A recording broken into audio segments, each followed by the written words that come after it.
Assalamualaikum warahmatullahi wabarakatuh. Kami dari kelompok 5 akan mempresentasikan hasil kerja dari kelompok kami yang beranggotakan 1. Azahron Nadalina Mahiri Suci dengan NIM 203111213. 2.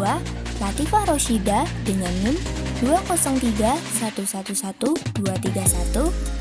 3. Fitri Munfasiroh dengan NIM 203111239. Materi kali ini akan berjudul Hubungan Syariah dan Tasawuf.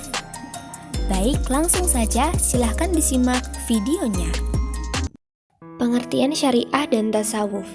Secara umum, tasawuf dipahami sebagai cara mendekatkan diri kepada Allah sedekat-dekatnya dengan menggunakan kekuatan rohani, dengan cara melakukan penempatan diri melalui tahapan atau maqamat, kegiatan dan tingkatan-tingkatan kualitas rohani sehingga dapat melihat Tuhan dengan mata hati. Mereka memandang tasawuf sebagai mistisisme Islam dan memahaminya sebagai upaya orang Islam untuk menguak misteri kehidupan di dunia. Sedangkan syariah, adapun syariat ia dipahami dalam banyak dianut di kalangan sufi sebagai hukum yang mengatur kehidupan lahiriah. Ia berkaitan erat dengan struktur lahiriah kehidupan keagamaan, tetapi tidak berkaitan dengan kenyataan batin. Pandangan yang benar tentang pengertian syariat dan hubungannya dengan tasawuf adalah bahwa syariat bukan sekedar kumpulan kode atau peraturan yang mengatur tindak tanduk lahiriah saja, melainkan ia juga menjelaskan tentang keimanan, tauhid, cinta, syukur, sabar, ibadah, zikir, jihad, takwa, dan ihsan, serta menunjukkan bagaimana mewujudkan realitas tersebut. Ia berkaitan dengan perilaku lahiriah dan juga batiniah dari pikiran dan kehendak dengan iman dan kebijakan, motif dan niat serta perasaan dan emosi. Itulah kedua bentuk dan hakikat. Ia adalah kesatuan yang utuh. Maqamat dan ahwal. Maqamat menurut para ulama tasawuf berbeda-beda, namun pengertian satu dengan yang lainnya saling melengkapi. Menurut At-Tusi, maqam adalah kedudukan seorang hamba di hadapan Allah yang diperoleh melalui kerja keras dalam beribadah, kesungguhan melawan hawa nafsu, latihan-latihan kerohanian, serta mengerahkan seluruh jiwa dan raga semata-mata hanya untuk berbakti kepada Allah. Yang kedua ada ahwal. Di dalam beberapa literatur tasawuf, konsep maqamat biasa dibandingkan penggunaannya dengan konsep ahwal. Al-Tusi menjelaskan ahwal adalah suasana yang menyelimuti kalbu atau sesuatu yang menimpa hati seseorang sufi karena ketulusannya dalam mengingat Allah. Oleh karena itu, ahwal tidak diperoleh dari cara-cara atau aspek-aspek maqamat. Adapun suasana hati yang termasuk dalam kategori ahwal ini diantaranya merasa selalu diawasi oleh Allah, rasa dekat dengan Allah, rasa cinta dengan Allah, rasa harap-harap cemas, rasa menyaksikan Allah dengan mata hati, rasa rindu, rasa berteman, rasa tentram, dan rasa yakin. Senada dengan At-Tusi, Al-Qushairi mengatakan bahwa maqam ialah keluhuran budi pekerti yang dimiliki hamba Allah yang dapat membawanya pada jenis usaha dan jenis tuntutan dari berbagai kewajiban. Dan ahwal adalah keadaan yang datang tanpa wujud kerja. Dengan kata lain, ahwal adalah anugerah dari Allah, sedangkan maqamat yaitu hasil dari suatu kerja keras. Hubungan tasawuf dan syariah. Menurut sebagian ulama, syariah dan tasawuf merupakan dua ilmu yang saling berhubungan sangat erat, karena keduanya merupakan perwujudan kesadaran ilmu yang mendalam.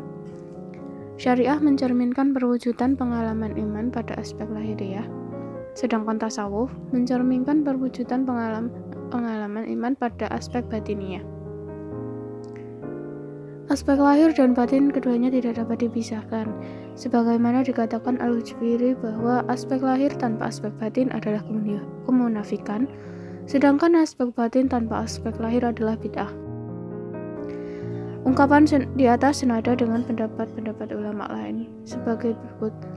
Pertama, Ibnu Ujaibat dalam kitabnya Iqaz al-Himam fi Syarh al-Hikam menyebutkan, tiada tasawuf kecuali dengan fikih, karena hukum-hukum Allah yang zahir tidak dapat diketahui kecuali dengan fikih, dan tiada fikih kecuali dengan tasawuf, karena tiada amal yang diterima kecuali disertai dengan tasawuf, tawazuh atau menghadap Allah yang sebenarnya.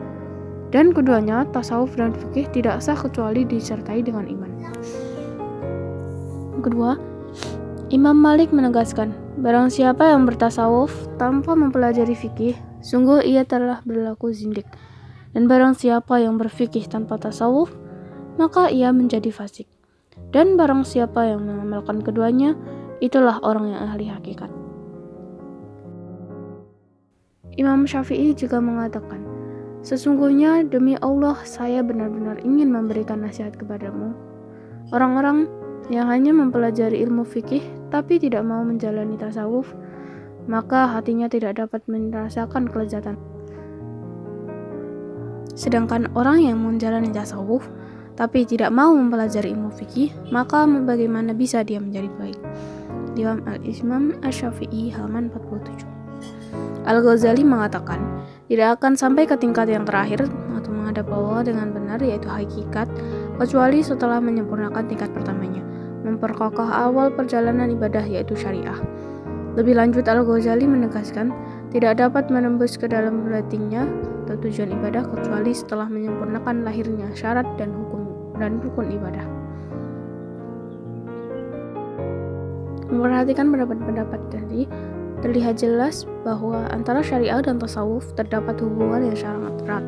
Keduanya tidak dapat dipindahkan, karena antara syariah dan dengan tasawuf saling berketerkaitan sekali.